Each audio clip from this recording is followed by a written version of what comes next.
स्वारगेट बस स्थानकातील अत्याचार प्रकरणातील नराधम दत्तात्रय गाडेला घेऊन पोलिसांचे पथक पुन्हा त्याच्या गुनाट गावात पोहोचले।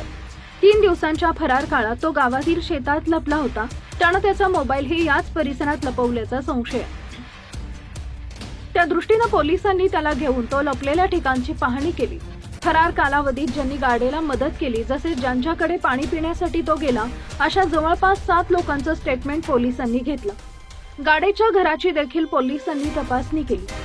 शुक्रवारी सकाळपासून 5 अधिकारी आणि 30 पोलीस कर्मचाऱ्यांचे पथक त्याला घेऊन तपास करत असताना जे काही समोर आलं ते पाहून तुम्हालाही धक्का बसेल। बातमी सविस्तर पाहूया। त्या अगोदर तुम्ही चॅनलवर नवीन असाल तर चॅनलला सबस्क्राइब जरूर करा, जेणेकरून अशा प्रकारच्या अपडेट्स या तुमच्यापर्यंत पोहोचत राहतील। स्वारगेट बस स्थानकात 10 दिवसांपूर्वी पहाटे बसमध्ये 26 वर्षीय तरुणीवर अत्याचार झाला।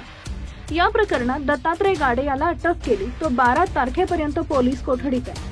3 दिवसांपूर्वी पोलिसांकडून या प्रकरणाचा तपास गुन्हे शाखेकडे सोपवलाय। वरिष्ठ निरीक्षक शैलेश संखे यांचे पथक तपास करत आहे। शुक्रवारी सकाळी 5 अधिकारी, 5 आणि 30 कर्मचाऱ्यांचे पथक गाडेला घेऊन गुनाट या गावी पोहोचले। पोलिसांनी अटक केली असली तरी गाडेचा मोबाईल मिळू शकला नाही।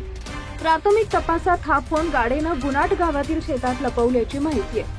त्या दृष्टीने पोलिसांच्या पथकाने गाडेला घेऊन तो लपवलेल्या सर्वच ठिकाणी मोबाईल पाहणी करण्यास सुरुवात केली। या भागात मोबाईल शोधण्याचा प्रयत्न केला, मात्र पोलिसांना सायंकाळपर्यंत मोबाईल मिळाला नाही। मोबाईलमधून आणखी काही धक्कादायक माहिती बाहेर येण्याची शक्यता आहे। दरम्यान फरार असताना ज्या लोकांनी गाडेची मदत केली, तसेच त्याने ज्या लोकांकडे मदत मागितली, अशा 7 लोकांचे पोलिसांनी स्टेटमेंट घेतले। गुन्हे शाखा पोलीस पुढील तपास करत आहेत।